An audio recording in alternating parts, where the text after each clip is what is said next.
चलिए 4.3 का question number पहले का जो बी है वो सॉल्व करते हैं, ठीक है ना। तो यहाँ पर देखिए 2x² प्लस x माइनस 4 है। अब ये हमसे कह रहा कि पूर्ण वर्ग विधि द्वारा इसको हल कीजिए। तो यहाँ पर देखिए पूर्ण वर्ग विधि द्वारा इसको हल करेंगे, पूर्ण वर्ग विधि द्वारा, ठीक है ना। तो यहाँ पर देखिए जब आप पूर्ण वर्ग विधि लगाते हैं तो इसका अस्तित्व चेक कर लीजिए कि मूलों का अस्तित्व है या नहीं है। तो वो कैसे चेक करते हैं कि d बराबर b² माइनस 4ac, ठीक है ना। अब जो मैं द्विघाती समीकरण का जो व्यापक रूप है वो लिख देता हूँ। व्यापक मतलब नॉर्मल समीकरण ax² plus bx plus c।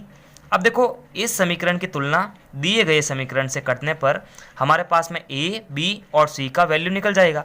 तो यहाँ पर मैं एक बार लिख देता हूँ, a का जो वैल्यू है वो x² का गुणांक है, तो x² का गुणांक है 2, तो a बराबर हो गया 2।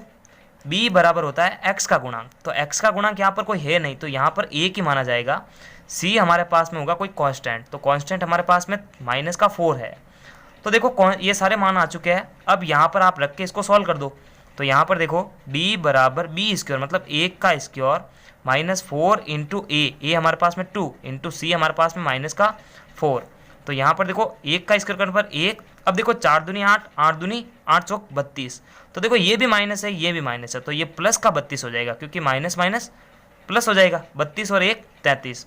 तो देखो 33 तो 0 से बड़ा है, इसका मतलब ये संतुष्ट करेगा, यानी मूलों का जो है अस्तित्व है। तो अब जो है हम इसके अंदर जो है पूर्ण वर्ग विधि का यूज करेंगे। तो यहाँ पर देखिए पूर्ण वर्ग विधि कैसे यूज होती है। तो फर्स्ट स्टेप पूर्ण वर्ग विधि का ये होता है कि जो x² का जो गुणांक है, x² का जो गुणांक है उसे आप फ्री कर दीजिए, ठीक है ना, उसको आप मुक्त कर दीजिए, यानी उसको हटाना है। अब देखो ये x² का जो गुणांक है वो है 2। अब ये हट कैसे सकता है, अगर हम सभी पद के अंदर 2 का भाग दे दें, ठीक है ना। तो यहाँ पर मैं इसको समीकरण 1 मान लेता हूँ। तो समीकरण 1 में 2 का भाग देने पर, या समीकरण 1 के सभी पदों में 2 का भाग देने पर, 2 का भाग दे रहे हैं ताकि हमारे पास में जो है x² का गुणांक फ्री हो जाए, ठीक है ना, क्योंकि पहला स्टेप है ये इसका पूर्ण वर्ग विधि का। तो यहाँ पर 2x² प्लस x माइनस 4 बट्टा 2।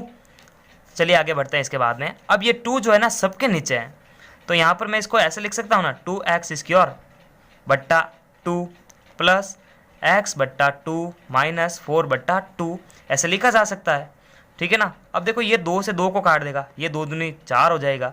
तो देखो समीकरण क्या बन रही है हमारे पास में, x², देखो इसको x² प्लस x बट्टा 2 माइनस, अब यहाँ पर तो खाली 2 है और बराबर में है 0।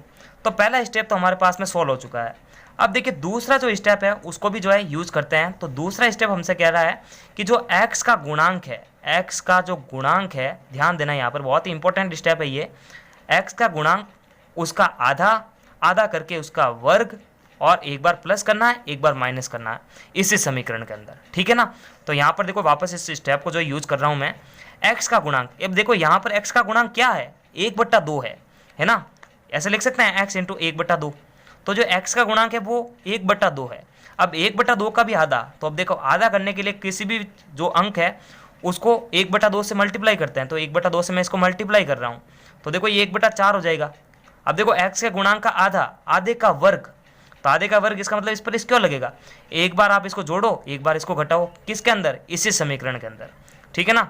तो यहाँ पर देखो पहले 2 पद कंटिन्यू लिखो, उसके बाद में एक प्लस करके लिख दो और एक माइनस करके लिख दो, उसके बाद में लास्ट वाला पद लिख दो।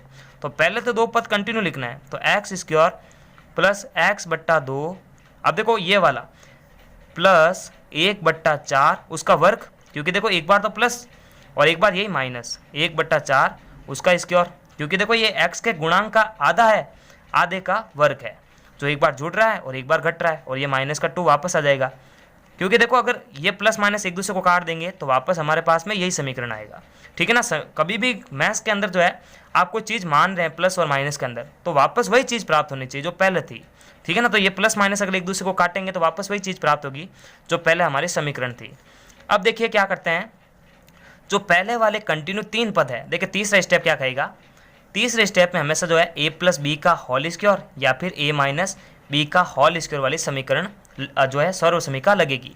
तो यहाँ पर देखिए सारे प्लस है तो a प्लस बी का होल स्क्वायर लगेगा। तो यहाँ पर मैं देखो इसको क्या मान सकता हूँ, यहाँ से यहाँ तक x प्लस 1/4 उसका होल स्क्वायर, क्योंकि देखो ये a है ये b है तो a प्लस बी का होल स्क्वायर।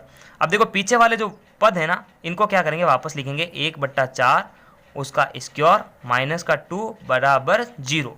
अब क्या करेंगे हम, अगला वाला स्टेप है कि ये जो दो पद है ना उनको अपन ट्रांसफर करेंगे उस साइड में, ठीक है ना। तो यहाँ पर देखो x प्लस 1/4 का होल स्क्वायर, ये वाला पूरा पद उधर जाके पक्षांतर होगा, तो पक्षांतर होने पर चिन्ह बदल जाएंगे। तो ये माइनस का उधर जाके प्लस का होगा, 1/4 का होल स्क्वायर प्लस का, और माइनस का भी उधर जाके प्लस का 2 हो जाएगा, ठीक है। आगे बढ़ते हैं। तो यहाँ पर देखो x प्लस 1/4 का होल स्क्वायर।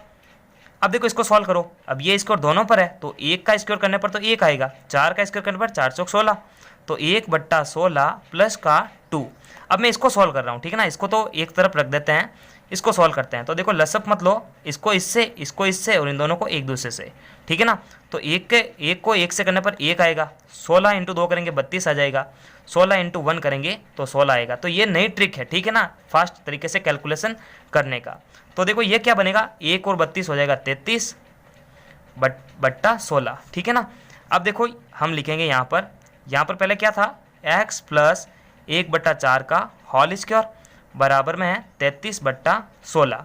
अब देखो स्क्वायर हटाना, तो जैसे ही यहाँ से स्क्वायर हटेगा तो उस साइड में जो पद है उस पर रूट लग जाएगा, ठीक है ना। तो यहाँ पर देखना x प्लस 1/4, अब मैं यहाँ से जो है रूट हटा रहा हूँ, अब ये जो सॉरी माफ़ करेगा ये स्क्वायर हटा रहा हूँ।